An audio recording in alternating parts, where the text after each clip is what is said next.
Football বিশ্বের সবচেয়ে মর্যাদাপূর্ণ ট্রফি জয়ের লড়াই এবার 3 দেশে, যার চূড়ান্ত গন্তব্য নিউ ইয়র্কে। বিশ্বমঞ্চের এই মহা উন্মাদনার প্রতিটি মুহূর্তের রোমাঞ্চ ও ম্যাচের খবরাখবর আপনাদের কাছে পৌঁছে দিতে যমুনা টেলিভিশনের বিশেষ আয়োজন রোড টু নিউ ইয়র্ক। বিশ্বকাপ জুড়ে হতে যাওয়া এই আয়োজনের অংশ হিসেবে থাকছি আমি সঞ্জনা আইভি।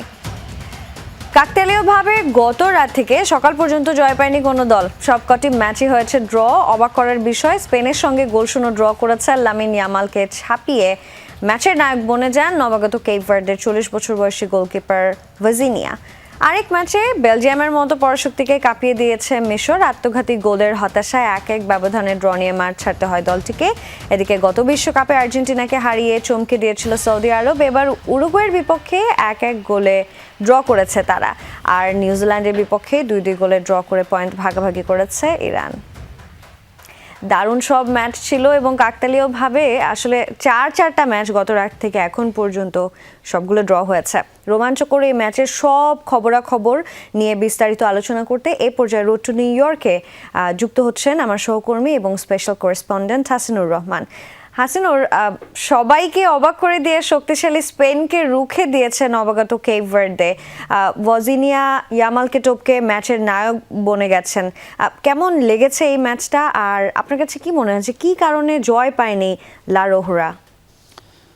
আসলে প্রথমত কেপ ভার্দে দুর্দান্ত পারফরমেন্স করেছে, বিশেষ করে তারা অল আউট ডিফেন্স করেছে।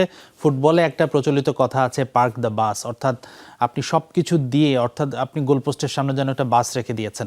কোনোভাবেই ডিফেন্ডারদের দেয়াল ভাঙতে দেওয়া যাবে না, প্রতিপক্ষ ফরওয়ার্ডদের বা আক্রমণ ভাগের ফুটবলারদের। সেই অল আউট ডিফেন্স নিয়ে কেপ ভার্দে খেলেছে। তবে স্পেনের আক্রমণ ভাগেরও দুর্বলতা ছিল, বিশেষ করে প্রথমার্ধে ইয়ামালকে তারা মিস করেছে। আমরা একটু তথ্য উপাত্ত দিয়ে দেখাতে চাই আসলে স্পেন কেমন করেছে। দর্শক সেটাই দেখানোর চেষ্টা করব। আমরা একটু দেখব পুরো ম্যাচে আসলে স্পেনের বল পজিশন তারা কতটা আধিপত্য দেখিয়েছে। আমরা যদি বল পজিশন রেটটা দেখি, স্পেন 74%, অর্থাৎ 100 ভাগের মধ্যে 74 ভাগ সময় বলটা তাদের পায়ে ছিল। তারা মাত্র 26% বল ছিল কেপ ভার্দের কাছে, সেটাও অধিকাংশ সময় তারা যখন ডিফেন্স করেছে আমার মনে হয় সেই সময়টাতেই ছিল। এক্সপেক্টেড গোল রেশিও 2.+ ছিল স্পেনের ক্ষেত্রে, এবং কেপ ভার্দের ক্ষেত্রে সেটা অলমোস্ট 0% ছিল। তারা গোলের সুযোগ এইভাবে তৈরি করতে পারেনি। আপনি যদি টোটাল শটস দেখেন, স্পেন 27টা নিয়েছে, কেপ ভার্দে মাত্র 6টা নিয়েছে। গোলকিপার সেভ দেখেন, যে কেপ ভার্দের যে গোলকিপার, তাকে যে নায়ক বলা হচ্ছে বা তিনি যে পারফরমেন্স করেছেন, তিনি 7টি সেভ করেছেন। তো সেটাই প্রমাণ করে, এবং স্পেনের গোলকিপার উনাই সিমন মাত্র 1টি সেভ করেছেন, সেটাই প্রমাণ করে। আমাদের কাছে আরেকটু প্লেয়ার রেটিংয়ের একটা তথ্য আছে, আমরা সেটা একটু যদি দর্শকদের দেখাতে চাই, সেখানে আরও পরিষ্কার করে বলা যাবে যে স্পেন কোথায় এগিয়ে গেল, কোথায় পিছিয়ে গেল। আমরা এইখানে দেখেন দুই দলের প্লেয়ার রেটিংয়ের একটা বিষয় আছে। আমরা যদি কেপ ভার্দের ডিফেন্ডারও দেখি, তাদের গোলকিপার 9.7 রেটিং পেয়েছে। আমি কবে এরকম একটা এত ভালো 9.7, অলমোস্ট 10-এর মধ্যে 10 তিনি পেয়েছেন আমার মনে পড়ে না। তাদের ডেনেই যে ডিফেন্ডার, তিনি 8.5 পেয়েছেন। স্বাভাবিক আমি একটু স্পেনের জায়গাটাতে আসতে চাই। স্পেন কেন পিছিয়ে গেল? স্পেনের আপনি যদি, এটা হলো স্টার্টিং লাইন আপের তাদের মিডফিল্ডার, তাদের ডিফেন্ডারদের রেটিং খুব ভালো। স্পেনের সেরা শক্তির জায়গায় তাদের ডিফেন্স এবং মিডফিল্ড। কিন্তু স্ট্রাইকার দেখুন, শুরুর কারণে লামিন ইয়ামাল কিন্তু শুরুর একাদশে ছিল না, তার জায়গায় ফেরান তোরেস খেলেছেন। ইয়ামাল কিন্তু আমরা সবাই জানি যে একটা তিনি ইনজুরি থেকে রিকভার করছেন, তার মধ্যে এখনও কিন্তু মূল ফিটনেস নাই। আমি শিওর যে ইয়ামাল যদি শুরু থেকে থাকতেন, চিত্রটা হয়তো অন্য হতো, হয়তো কেপ ভার্দে গোল খেয়েও যেতে পারতেন। ওয়ার জাবাল, তিনি 6, তিনি মাত্র 6 রেটিং পেয়েছেন। আমি যতদূর আমার মনে আছে, তিনি 30-35 মিনিট পর্যন্ত কোনো বলই টাচ করতে পারেননি, তাকে এতটাই নিষ্ক্রিয় করে রেখেছিল। গ্যাভি মূলত মিডফিল্ডার, তাকে আসলে লেফট উইংয়ে খেলানো হয়েছে। তো ফেরান তোরেস বার্সেলোনায় নাম্বার 9 বা ফলস 9-এ খেলেন। সব মিলিয়ে স্পেনের স্ট্রাইকাররা ব্যর্থ হয়েছে আসলে। সে কারণেই আমার মনে হয় কেপ ভার্দের এই সাকসেস, এবং স্পেনের স্ট্রাইকারদের ব্যর্থ করে দিতেও কেপ ভার্দের ডিফেন্ডারদের যে সাফল্য আছে, সেটাই আসলে সব কিছু মিলে আমার মনে হয় লামিন ইয়ামালের ইনজুরিটা বড় ভুগিয়েছে তাদের। ইয়ামাল যদি ফিট হয়ে স্টার্টিং লাইন আপে আসে, তখন হয়তো গল্পটা ভিন্ন হতে পারে। একদমই তাই। হাসিনুর, আপনি আমাদের সঙ্গেই থাকুন। আগামীকাল বিগ ম্যাচ আছে, সেই ম্যাচের কিছু খবরাখবর জানিয়ে আপনার কাছে আবারও ফিরছি।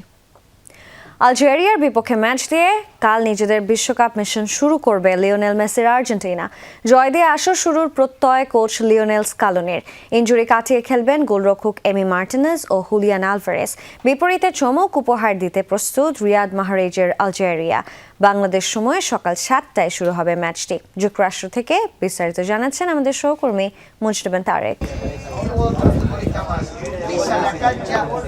বিশ্বকাপ মিশন শুরুর আগে স্বস্তির হাসি কোচ লিওনেল স্কালোনির মুখে। শঙ্কার মেঘ কেটেছে, চোট কাটিয়ে আলজেরিয়ার বিপক্ষে খেলছেন গোলরক্ষক এমি মার্টিনেজ। সংবাদ সম্মেলনে হাসি মুখে সেই তথ্য নিশ্চিত করেছেন স্কালোনি নিজেই। এমিলিয়ানো মার্টিনেজ ভালো আছে, তাকে নিয়ে ইনজুরির যে শঙ্কা ছিল তা কেটে গেছে, তাকে পাওয়া যাবে এবং প্রথম ম্যাচে খেলতে সে প্রস্তুত। আলজেরিয়ার বিপক্ষে দিবু তার সেরাটা দিতে মুখিয়ে আছে। সুখবর আছে আক্রমণ ভাগে। নাম্বার 9 পজিশনে শতভাগ ফিট হুলিয়ান আলভারেজ। আক্রমণ ভাগে লিওনেল মেসির সঙ্গী হতে এই অ্যাটলেটিকো মাদ্রিদ তারকাকে লড়তে হবে লাউতারো মার্টিনেজের সঙ্গে। তবে রক্ষণে অভিজ্ঞ তাগলিয়াফিকোর সার্ভিস মিস করবে আলবিসেলেস্তারা। আলজেরিয়াকে হারাতে দুই ধরনের কৌশল ঠিক করে রেখেছেন স্কালোনি। 4-3-3 অথবা 3-5-2 ফরমেশনে ম্যাচ শুরু করবে আলবিসেলেস্তারা। এলেমটেনের শেষ বিশ্বকাপের শুরুটা ভালো করতে সব বিকল্পই হাতে রেখেছেন এই আর্জেন্টাইন মাস্টার মাইন্ড। আসলে আলজেরিয়া মরক্কোর মতোই এক প্রতিপক্ষ। তারা বেশ একই রকম খেলে। তাদের দলে দুর্দান্ত কিছু খেলোয়াড় আছে এবং তাদের একজন দারুণ কোচ আছেন যাকে আমিও চিনি এবং যিনি তার দলকে খুব ভালো খেলান। আর ব্রাজিল বনাম মরক্কোর ম্যাচটি দেখলে বোঝা যায় কেন আপনার আত্মতুষ্টিতে ভোগার কোনো সুযোগ নেই। স্পেনের ক্ষেত্রেও আমরা দেখেছি যে কোনো প্রতিপক্ষই সহজ নয়। 12 বছর পর বিশ্বকাপে ফেরা আলজেরিয়ার র্যাঙ্কিং 27 নম্বরে। ডিফেন্ডিং চ্যাম্পিয়নদের বিপক্ষে লড়াইয়ে দলটির বড় ভরসা নিঃসন্দেহে রিয়াদ মাহরেজ। জমাট রক্ষণের সঙ্গে কাউন্টার অ্যাটাকে আর্জেন্টিনাকে রুখে দেওয়ার পরিকল্পনা আফ্রিকার প্রতিনিধিদের। বিশেষ করে গোলরক্ষক পজিশনে সবার দৃষ্টি থাকবে জিদান পুত্র লুকা জিদানে। বিশ্বকাপের আগে নেদারল্যান্ডসকে হারানো ও উরুগুয়ের সঙ্গে ড্রয়ের আত্মবিশ্বাস সঙ্গী টিম আলজেরিয়ার। প্রথম ম্যাচটি সবার জন্যই কিছুটা অজানা বা রহস্যময়। এ কারণে আমাদের নিজেদের উপর মনোনিবেশ করা, নিজেদের উজাড় করে দেওয়ার চেষ্টা করা এবং কাঙ্ক্ষিত ফলাফল বয়ে আনা অত্যন্ত গুরুত্বপূর্ণ। কারণ প্রথম ম্যাচের ফলাফল সবসময় আপনাকে পরবর্তী ম্যাচগুলোর দিকে আরো বেশি আত্মবিশ্বাস ও ইতিবাচক মনোভাব নিয়ে এগিয়ে যেতে সাহায্য করে। এর আগে একবারই মুখোমুখি হয়েছিল দুদল। 2007 সালের সেই ম্যাচে 4-3 গোলে জিতেছিল আর্জেন্টিনা। যুক্তরাষ্ট্রের এই কানসাস সিটি স্টেডিয়ামে নিজেদের বিশ্বকাপ মিশন শুরু করবে আর্জেন্টিনা। চিরপ্রতিদ্বন্দ্বী ব্রাজিল নিজেদের প্রথম ম্যাচে মরক্কোর কাছে হোঁচট খেয়েছে, তাই বাড়তি সতর্কতা আলবিসেলেস্তা শিবিরে। পূর্ণ শক্তিমত্তা এবং সেরা কৌশল নিয়েই মাঠে নামবেন কোচ স্কালোনি। বিপরীতে 12 বছর পর বিশ্বকাপ খেলতে আসা আলজেরিয়া অপেক্ষায় আছে একটি অঘটন জন্ম দেয়ার। Mujrabin Tarek, Jamuna Sports, Kansas City stadium, Kansas, যুক্তরাষ্ট্র। আমরা এই পর্যায়ে আবারও যুক্ত হতে চাই আমাদের সহকর্মী এবং স্পেশাল করেসপন্ডেন্ট হাসিনুর রহমানের সাথে। হাসিনুর, কাল নিজেদের প্রথম ম্যাচে মাঠে নামবে ডিফেন্ডিং চ্যাম্পিয়নরা। দলে তো অনেক ইনজুরি সমস্যা রয়েছে। কেমন হতে পারে আর্জেন্টিনার ডিফেন্স লাইন? হ্যাঁ, আসলে আর্জেন্টিনার যখন তারা বিশ্বকাপ অভিযানে ইউএসএ এসেছিল তাদের 9টা ইনজুরি ছিল। তো সেই ইনজুরিগুলো সেরে যাবে সেই এক্সপেকটেশনটা ছিল। তবে শুরুতে আমি ক্লিয়ার করে দিই, দুজন প্লেয়ার প্রথম ম্যাচে রুলড আউট থাকছেন। একজন হচ্ছে লেফট ব্যাক নিকোলাস তেগলেফিয়াকো, তিনি ইনজুরিতে এই ম্যাচ মিস করছেন। সেই সঙ্গে তাদের একজন মিডফিল্ডার আছে লিয়ান্দ্রো পারাদেস, বোকা জুনিয়রে তিনি লাস্ট ম্যাচ খেলার সময় তিনিও ইনজুরিতে আছেন। আমরা টিওয়াইসি স্পোর্টস, আর্জেন্টিনার সবচেয়ে বড় পোর্টাল, তারাও নিশ্চিত করেছে যে এই ম্যাচে এই ম্যাচে লিয়ান্দ্রো পারাদেস তিনি খেলছেন না। তো আমরা একটু ডিফেন্স লাইন আপে কারা খেলতে পারে, আমি একটু 4টা পজিশন আছে কোন জায়গায় কারা খেলবে সেগুলো ব্যাখ্যা করে দেখাবো। এটা হলো আসলে রাইট ব্যাক পজিশন। এই দুজনেরই হালকা ইনজুরি ছিল, মলিনা এবং মন্ট্রিয়েল দুজনেই আছেন এবং যতদূর গতকালকে পর্যন্ত আমরা নিউজ পেয়েছি এই দুজনেই মোটামুটি ম্যাচ ফিটনেস গেইন করে ফেলেছেন। মন্ট্রিয়েল বেশি ফিট ছিল, তবে শেষ মুহূর্তে যদি মলিনা বেশি ফিটনেস মানে মলিনার শতভাগ ফিট থাকে, মলিনা সবসময় নাম্বার 1 চয়েস, মন্ট্রিয়েল দ্বিতীয়। এখন এর মধ্যে যার ফিটনেস লেভেল ভালো থাকবে সে রাইট ব্যাকে শুরু করবে। আমরা এবার সেন্টার ব্যাকের হিসাবটাতে আসি। সেন্টার ব্যাকে আমরা যদি রাইট সেন্টার ব্যাক ধরি, রোমেরোর জায়গাটা একেবারেই পাকা। রোমেরোরও কিছুটা ইনজুরি কনসার্ন ছিল, টটনহ্যামের খেলেন তিনি, কিন্তু রোমেরো একদম ফিট আছেন এবং তিনি থাকছেন রাইট সেন্টার ব্যাক অপশনে। আমরা এখন লেফট সেন্টার ব্যাক পরের অপশনটাতে যেতে যাই। এই জায়গায় আসলে দাবিদার দুজন। এই জায়গায় ফার্স্ট চয়েস আর্জেন্টিনার সবসময় লিসান্দ্রো মার্টিনেজ, কিন্তু তিনি ম্যানচেস্টার ইউনাইটেডে এই বছরের ইনজুরিতে এতটাই স্ট্রাগল করেছেন, সিংহভাগ ম্যাচে তিনি মিস করেছেন। তিনি যদি শতভাগ ফিট থাকেন তাহলে লিসান্দ্রো মার্টিনেজই থাকবেন কিন্তু একাদশে। তবে ওটামেন্ডি নাম্বার 2 চয়েস, যদি মার্টিনেজ ফিট না হন লিসান্ড্রো মার্টিনেজ, সেক্ষেত্রে ওটামেন্ডি তার জায়গাটা নেবে লেফট সেন্টার ব্যাগে। এবার আমরা আসি লেফট ব্যাগের যে জায়গাটা আছে যেখানে আমি শুরুতেই বলছিলাম তেগলিফিয়াকো ইনজুরিতে আছেন, তার জায়গায় আছে ফাকুন্দো মেদিনা। ইনি নতুন, আর্জেন্টিনার হয়ে 7 থেকে 8টি ম্যাচ খেলেছেন, তো তিনি শুরু করতে পারেন লেফট ব্যাগে। তবে এটাও একটা পরিকল্পনা আছে যে লিসান্ড্রো মার্টিনেজ যদিও ফিট থাকেন, সেক্ষেত্রে ওটামেন্ডি এবং মার্টিনেজ দুজনকেই খেলানো হতে পারে, সেক্ষেত্রে ফাকুন্দো মেদিনার জায়গায় লেফট ব্যাক হিসেবে লিসান্ড্রো মার্টিনেজের খেলার সম্ভাবনা আছে। একটু যদি জানতে চাই আসলে আর্জেন্টিনার মিডফিল্ড ও ফরওয়ার্ড লাইনে তাদের প্রস্তুতি কেমন হয়েছে, আপনার মতামত কি থাকবে এই বিষয়ে? মিডফিল্ডেই সেক্ষেত্রে শুরু করা যাক। আর্জেন্টিনা আসলে মিডফিল্ডে আমি যদি ডান সাইডে আসি, রাইট মিডফিল্ড পজিশনে ডিপল খেলছেন, আমরা একটু ছবিটা দেখাতে যাই। ডিপল সবসময় এই জায়গাটাতে খেলে থাকেন, তবে আমি যদি অ্যাকর্ডিং টু ফর্ম বলি, এখানে নিকো পাস এবং জিওভানি সিমিওনি আছে, তিনি বেশি এগিয়ে থাকবেন। আমার মনে হয় Giovanni Simeone according to performance এগিয়ে থাকছেন। আমরা যদি রিসেন্ট তাদের ডোমেস্টিক ফুটবল বা ক্লাব ফুটবল ফলো করি, কিন্তু আসলে ডিপলের সাথে মেসির বোঝাপড়াটা খুব ভালো, তিনি মেসির ক্লাব সতীর্থ, সে কারণেই আসলে মেসিও যেহেতু রাইট ফরওয়ার্ড লাইনে খেলেন, সেক্ষেত্রে ডিপলই থাকছেন, এটা মোটামুটি নিশ্চিত। এরপরে আমরা সেন্ট্রাল মিডফিল্ডে দুইজনে আসি, এখানে এনজো ফার্নান্দেজ থাকছেন। এনজো ফার্নান্দেজ নাম্বার 6 রোলে মোটামুটি খেলবেন, ডিফেন্সিভ মিডফিল্ডারে।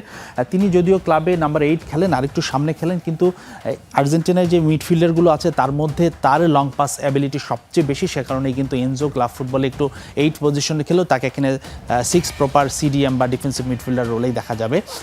আর পরেরটা দেখি, আরেকজন তার সেন্টার মিডফিল্ডে পার্টনার থাকবেন ম্যাকালিস্টার। গত বিশ্বকাপে আর্জেন্টিনার সাকসেসের মানে মেইন পিলারের একজন ছিলেন। এই মৌসুমে লিভারপুলের হয়ে তার ফর্মটা ততটা ভালো যায়নি, তবে আর্জেন্টিনার হয়ে তিনি ভালো করবেন সেটাই প্রত্যাশা করছে সংশ্লিষ্টরা। এবার আমরা লেফটের জায়গাটায় আসি। এই জায়গাটা আসলে অনেকগুলো দাবিদার আছে, তবে এখন পর্যন্ত আমরা যেটা শুনেছি থিয়াগো আলমাডা তিনি থাকার সম্ভাবনা বেশি, অ্যাথলেটিকো মাদ্রিদে খেলে থাকেন, আলমাডাই হয়তো খেলবেন। এবার ফরওয়ার্ড লাইনের বিষয়টাতে আমরা একটু আসি। ফরওয়ার্ড লাইনে লিওনেল মেসি রাইট সাইডে খেলবেন, আমরা ছবিগুলো দেখাবো, সেটা তো আসলে কনফার্ম। লিওনেল মেসির আসলে এটা কিন্তু 6ষ্ঠ বিশ্বকাপ, আমি যদি ভুল না করে থাকি, রাইট 6ষ্ঠ বিশ্বকাপ। আমি একটু দর্শকদের দেখানোর জন্য যে 6 বিশ্বকাপে মেসির ট্রানজ্যাকশনটা কেমন ছিল, তো রাইট সেন্টার ফরওয়ার্ড সেটা তো নিশ্চিত একটা জায়গা। এখন লেফট সেন্টার ফরওয়ার্ড জায়গায় দুজন দাবিদার, সেক্ষেত্রে অটোমেটিক চয়েস সবসময় থাকে যে জুলিয়ান আলভারেজ, কিন্তু জুলিয়ান আলভারেজ কিন্তু ইনজুরি সংখ্যা আছে তার, তিনি যদিও আমরা শুনেছি তিনি ফিট হয়ে উঠেছেন, কিন্তু জুলিয়ান আলভারেজ কিন্তু প্রস্তুতি ম্যাচ দুটো খেলতে পারেনি তার ফিটনেসজনিত সমস্যার কারণে। সেক্ষেত্রে লাউথারো মার্টিনেজ পুরোপুরি ফিট আছেন, লাউথারো মার্টিনেজ ভালো ফর্মে আছেন। আমরা যতদূর শুনতে পেরেছি দুজনই যদি শতভাগ ফিট থাকে, সেক্ষেত্রে হুলিয়ান আলভারেসেই থাকবেন স্টার্টিং লাইন আপে। তবে একটু যদি তার ফিটনেস নিয়ে শঙ্কা থাকে, সেক্ষেত্রে লাউথারো কিন্তু ভালো ফর্মে আছে, লাউথারো মেসির পার্টনার হওয়ার সম্ভাবনা কিন্তু আমার মনে হয়, আমি যদি পার্সোনালি প্রেডিকশন করি, আমার মনে হয় 60% সম্ভাবনা লাউথারোর, 40% সম্ভাবনা আসলে হুলিয়ান আলভারেজের। হাসানুর, বেসিক একটা একাদশ আর্জেন্টিনার আমরা তো পেয়ে গেছি, তবে আসলে সম্ভাব্য যে একাদশটা আমরা সেটা আপনার কাছ থেকে জেনেছি। তবে এখন যদি একটু জানতে চাই যে এই বিগ ম্যাচে আর্জেন্টিনা আসলে কোন ফরমেশনে খেলতে পারে, যদিও গতকাল বলেছিলেন এই বিশ্বকাপে ম্যাক্সিমাম দলের পছন্দই 4-2-3-1 এই ফরমেশনে খেলেন। হ্যাঁ, আর্জেন্টিনার ফেভারিট ফরমেশন আসলে 4-4-2 ফরমেশন, যেটা আমি ব্যাখ্যা করছিলাম। এই একটু যদি আমরা ফরমেশনটা দেখাতে চাই, আমাদের একটা ফরমেশন আছে যেটা আমরা বলছিলাম যে আর্জেন্টিনার 9 জন ফুটবলার তারা ইনজুরি নিয়ে এসেছিল। আমি যেই প্লেয়ারগুলোর কথা বলেছি, মন্ট্রিয়াল, রোমেরো, ওটামেন্ডি, এটা তো আমি পজিশন ওয়াইজ ব্যাখ্যা করেছি। তবে আর্জেন্টিনা অনুশীলনে তারা আরেকটা ড্রিল করেছে, যেখানে ফরমেশনটা একটু ভিন্ন। আমাদের কাছে আরেকটা তথ্য আছে যেখানে আমরা আসলে 3-5-2 ফরমেশনে আর্জেন্টিনা খেলতে পারে। আরেকটা আমাদের তথ্য ছিল, সেই তথ্যটা যদি আমরা দর্শকদের দেখাতে পারি, ভিন্ন একটা ফরমেশন আমাদের এটা ছিল। সেখানে একটা ড্রিল করা হয়েছে যে আর্জেন্টিনার ডিফেন্ডারও যদি ফিট না থাকেন, মন্ট্রিয়াল এবং মনিলা দুজনেই, আমি যেহেতু শুরুতেই বলেছি তাদের ইনজুরি কনসার্ন আছে, সেক্ষেত্রে 3-5-2 এই ফরমেশনে খেলতে পারেন। সেক্ষেত্রে 3 জন সেন্টার ডিফেন্ডার থাকবেন, রোমেরো, ওটামেন্ডি এবং লিসান্দ্রো মার্টিনেজ, এবং মিডফিল্ডে আমি যাদের কথা বলেছি সেক্ষেত্রে আসলে ম্যাকালিস্টার, এনজো ফার্নান্দেজ, ডিপল থাকছেন, এবং সিমিওনি এবং এখানে গঞ্জালেজ আসছেন, কেননা তারা উইঙ্গার হিসেবে খেলবেন। তো আসলে এই ছিল আমাদের কাছে আর্জেন্টিনার ম্যাচ নিয়ে, আর্জেন্টিনার একাদশ, সব কিছু নিয়ে আমরা এই মুহূর্তে একটা বিরতিতে যেতে চাই। আবারও আমন্ত্রণ, দেখছেন রোড টু নিউ ইয়র্ক। আবারও যুক্ত হতে চাই হাসিনুর রহমানের সঙ্গে। হাসিনুর, আজ এবং আগামীকাল কার খেলা রয়েছে, কোন দলকে এগিয়ে রাখবেন? যদিও একটা বিগ ম্যাচ তো রয়েছে, আমরা সবাই জানি, আর্জেন্টিনা এবং আলজেরিয়ার। হ্যাঁ, অবশ্যই আরও বেশ কিছু খেলা আছে, আমরা একটু দর্শকদের খেলাগুলো দেখাতে চাই। তবে দিনের সবচেয়ে বা রাতের সবচেয়ে বড় ম্যাচ হবে ফ্রান্সের। আর্জেন্টিনার ম্যাচ না থাকলে এটাই হতো টক অফ দ্য ম্যাচ, হতো টক অফ দ্য ডে, হতো বিগ ম্যাচ। আমরা একটু দেখতে চাই যে আমাদের আর কার কার খেলাগুলো আছে। ফ্রান্স এবং সেনেগাল রাত 1টার সময় খেলা, ইরাক এবং নরওয়ের খেলা ভোর 4টায়, আর্জেন্টিনা আলজেরিয়া সবচেয়ে বড় ম্যাচ সকাল 7টায়, এবং সেই সাথে অস্ট্রিয়া এবং জর্ডানের খেলা আছে সকাল 10টায়।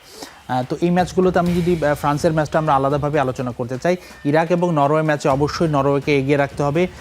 এই গ্রুপটা কিন্তু group of death, France, Senegal, Iraq এবং নরওয়ে এবারের ইউরোপিয়ান কোয়ালিফায়ারের সবচেয়ে বেশি পয়েন্ট পেয়েছে, শতভাগ জয়, সবচেয়ে বেশি গোল, সব মিলিয়ে নরওয়ের দিকে কিন্তু নজর রাখতে হবে। নরওয়ে কিন্তু এবারের বিশ্বকাপে ডার্ক হর্স হওয়ার সম্ভাবনা আছে। নরওয়ে যদি সুপার 4-এ কোয়ালিফাই করে ফেলে সেটাও কিন্তু অবাক হওয়ার কিছু থাকবে না। আর্জেন্টিনা আলজেরিয়া ম্যাচে আমরা অনেক পর্যাপ্ত আলোচনা করেছি আমার মনে হয়। তবে অস্ট্রিয়া এবং জর্ডান ম্যাচে কিছুটা অস্ট্রিয়াকে এগিয়ে রাখা যায়, কিন্তু এইবার যে ধরনের পারফরমেন্স দিচ্ছে দলগুলো, সবাই সেরাটা দিচ্ছে, সেক্ষেত্রে আসলে সেইভাবে একক ফেভারিট রাখার সুযোগ নেই। তবে ফ্রান্স এবং সেনেগালের যেই ম্যাচটা, সেই ম্যাচটা কিন্তু খুব গুরুত্বপূর্ণ, খুব আমার মনে হয় খুব টাফ ফাইট হবে। আমরা ফ্রান্সের একটু একাদশটা দেখাতে চাই এই ম্যাচে, যে ফ্রান্স কোন একাদশ, কোন ফর্মেশন নিয়ে আসলে সেনেগালের বিপক্ষে মাঠে নামতে পারে। সেনেগাল কিন্তু আফ্রিকার চ্যাম্পিয়ন হয়েছিল, আফগানে তারা মরক্কোকে হারিয়ে ফাইনাল জিতেছিল, কিন্তু ফাইনালে আম্পায়ারের সাথে বিতণ্ডা, মাঠের গঞ্জগোলের কারণে তার পরবর্তীতে তাদের ফিফা কিন্তু শাস্তি দিয়ে মরক্কোকে চ্যাম্পিয়ন করে দেয়, সেই কারণেই তারা শিরোপা বঞ্চিত হয়েছে। তবে এই ম্যাচে ফ্রান্স আসলে 4-2-3-1 ফরমেশনে খেলছেন। আমি গতকালকেও বলেছিলাম যে এবারের বিশ্বকাপে ম্যাক্সিমাম দল এই ফরমেশনে খেলছে, কেননা এতে মিডফিল্ডে সলিডারিটি আসে। আমরা যদি দেখি কিলিয়ান এমবাপ্পে থাকছে, এমবাপ্পে অবশ্যই ফ্রান্সের সবচেয়ে বড় স্টার এবং ফ্রান্সের অধিনায়ক। তবে মাইকেল ওলিসে, তিনি হয়তো কেরিয়ারের সেরা ফর্মে আছে, ওলিসে দুর্দান্ত ফর্মে আছে। ওলিসে লাস্ট প্রস্তুতি ম্যাচটাতে হ্যাট্রিক করেছে, আমার মনে হয় এই ম্যাচে তিনিও ব্যবধান গড়ে দিতে পারেন। ফলস 10 পজিশনে ডেম্বেলে আছেন, ডেজরি ডুও আছেন, লেফটে রেবিও আছেন, মাঝখানে মিডফিল্ডে এবং শুয়ামিনি, এই দুজন মিডফিল্ডে তারা পার্টনার করবেন সেন্ট্রাল মিডফিল্ডের দায়িত্বটা। ডিফেন্স লাইনও খুব ভালো তাদের, জুল কুন্ডে বার্সেলোনায় খেলেন, তিনি থাকবেন রাইট ফ্ল্যাঙ্গে। এছাড়া সালেইবা আর্সেনালের এবং উপামেকানো বায়ার্ন মিউনিখে খেলে থাকেন, এই দুজন সেন্টার ডিফেন্সে পেয়ার করবেন, এবং হার্নান্দেস তিনি হচ্ছে বায়ার্ন মিউনিখে খেলেন, তিনি থাকছেন লেফট ফ্ল্যাঙ্গে, এবং ম্যাগনাইনান ফ্রান্সের অটোমেটিক চয়েস, তিনি এসি মিলানে খেলে থাকেন। তো এই ফর্মেশন নিয়ে নামবে। এছাড়া আমি যদি বলি সেনেগালে সাদিও মানে আছে, তাদের গোলকিপার মেন্ডি, তিনিও খুব তারকাবহুল, চেলসিতে খেলেছিলেন, সেই সাথে নিকোলাস জ্যাকসন আছেন, এবং আমার মনে হয় বেশ ভালো দল সেনেগাল, তারা কিন্তু আপসেট ঘটালেও ঘটাতে পারেন। একদমই তাই। হাসিনুর, অনেক ধন্যবাদ আমাদের সঙ্গে যুক্ত হওয়ার জন্য। বিশ্বকাপে কঠোর গোপনীয়তায় অনুশীলন করছে টিম আর্জেন্টিনা। কানসাস সিটিতে দলটির অনুশীলন গ্রাউন্ডে গণমাধ্যম কর্মীদের যেতে হয় নির্দিষ্ট বাসে করে। সাধারণ সমর্থকদের অনুশীলন ভেন্যুতে নেই যাওয়ার কোনো সুযোগ। যুক্তরাষ্ট্রের কানসাস সিটি থেকে আরও জানাচ্ছেন সহকর্মী মুজরিবিন তারেক। এবারের বিশ্বকাপে আর্জেন্টিনার অনুশীলন নিয়ে বেশ কঠোর নিরাপত্তা, যেটি অন্য দলগুলোর ক্ষেত্রে আমরা খুব কম দেখেছি। দর্শক, আমরা আর্জেন্টিনার যে অনুশীলন ভেন্যু সেখানে এসেছি, আমার এখান থেকে বেশ খানিকটা দূরে। যদি কেউ কোনো গণমাধ্যম কর্মী যারা অনুশীলন কাভার করতে এসছেন, তারা কিন্তু উবার বা কার যোগে তারা এইখানে আসবেন। এখান থেকে আমার পেছনে দেখতে পাচ্ছি যে হলুদ বাস, সেই বাসে করে শুধুমাত্র গণমাধ্যম কর্মীরা তারা কিন্তু আর্জেন্টিনার অনুশীলন ভেন্যুতে যাওয়ার সুযোগ পাচ্ছেন। সেখানে কোনো দর্শক বা সমর্থক যাওয়ার একদমই সুযোগ নেই। একদম বিশ্বকাপের শুরুর আগ থেকে এই কানসাস সিটির যে আর্জেন্টিনার বিশ্বকাপের বেস ক্যাম্প, সেখানে কিন্তু এই কঠোর যে নিরাপত্তা সেটি কিন্তু আমরা দেখে আসছি, এবং এখানে বেশ কয়েকটা ধাপে যেতে হচ্ছে আর্জেন্টিনার অনুশীলনে। চাইলেই কেউ সরাসরি আর্জেন্টিনার অনুশীলন মাঠে উপস্থিত হতে পারছে না। শুরুতে আসতে হবে, এসে এই স্পটে এসে এই বাসে করে, তারপর এই বাস কিন্তু শুধুমাত্র নিয়ে যাবে আর্জেন্টিনার অনুশীলন ভেন্যুতে, যেটি একেবারেই ব্যতিক্রম। বোঝা যাচ্ছে যে সিকিউরিটি বা নিরাপত্তা ইস্যু নিয়ে খুবই সতর্ক অবস্থানে আর্জেন্টিনা, কারণ এই কানসাস সিটিতে ইংল্যান্ডেরও বেস ক্যাম্প, সেখানে কিন্তু পাশেই গোলাগুলির ঘটনা ঘটেছে সব মিলিয়ে। এবং শুধুমাত্র ম্যাচের আগের দিন অনুশীলন বাদে আর্জেন্টিনা কিন্তু ম্যাক্সিমাম সময়ই তারা কিন্তু ক্লোজ ডোর অনুশীলন করে আসছে এই কানসাস সিটি তাদের যে অনুশীলন ভেন্যুতে। আর্জেন্টিনার অনুশীলনের সবশেষ খবর জানাতে আমরা এসেছিলাম কানসাস সিটির এই স্পোর্টস সিটি মাঠে। দর্শক, বিদায় নিচ্ছি। Mujrabin Tarek, Jamuna Sports, Kansas City. যুক্তরাষ্ট্র। আগামীকাল তো আসলে বলতে গেলে দুটোই হাই ভোল্টেজ ম্যাচ রয়েছে। প্রথমটা রাত 1টায় ফ্রান্স এবং সেনেগালের, যেই ম্যাচে আসলে আমাদের যিনি এক্সপার্ট ছিলেন হাসিনুর রহমান, তিনি ফ্রান্সকে এগিয়ে রেখেছেন এবং সাধারণ যারা ফুটবল প্রেমীরা রয়েছে তারাই আসলে ফ্রান্সকে এগিয়ে রাখছেন। এবং পরের যে ম্যাচটা রয়েছে সকাল 7টায়, সেই ম্যাচে আসলে আর্জেন্টিনাই হট ফেভারিট হিসেবেই থাকবে। বাংলাদেশে আর্জেন্টিনার প্রচুর সমর্থক রয়েছে, ওয়ার্ল্ড ওয়াইড তো রয়েছেই। মেসির জন্য হোক অথবা আর্জেন্টিনার নামের জন্য হোক, আসলে এই দলটাকে সবাই অনেক বেশি ভালোবাসে, সবার অনেক বেশি সাপোর্ট থাকবে আর্জেন্টিনার জন্য। তবে কোনো অঘটন ঘটবে কিনা সেটা জানতে কিন্তু আমাদের আসলে অপেক্ষা করতে হবে একদম দিবাগত রাত পর্যন্ত। ম্যাচগুলো দেখতে হবে রাত জেগে, সেটা নিয়ে ম্যাচ পরবর্তী যে আলোচনা থাকবে সেগুলো নিয়ে আমরা আলোচনা করব আগামীকাল একই সময়ে সকাল 10:30টায় যমুনা টিভির এই পর্দায়। থাকছি আমি সানজানা এবং থাকবেন আমাদের এক্সপার্ট হাসিনুর রহমান। সো এই পর্যায়ে রোড টু নিউ ইয়র্ক থেকে বিদায় নিচ্ছি, কথা হবে আবারও।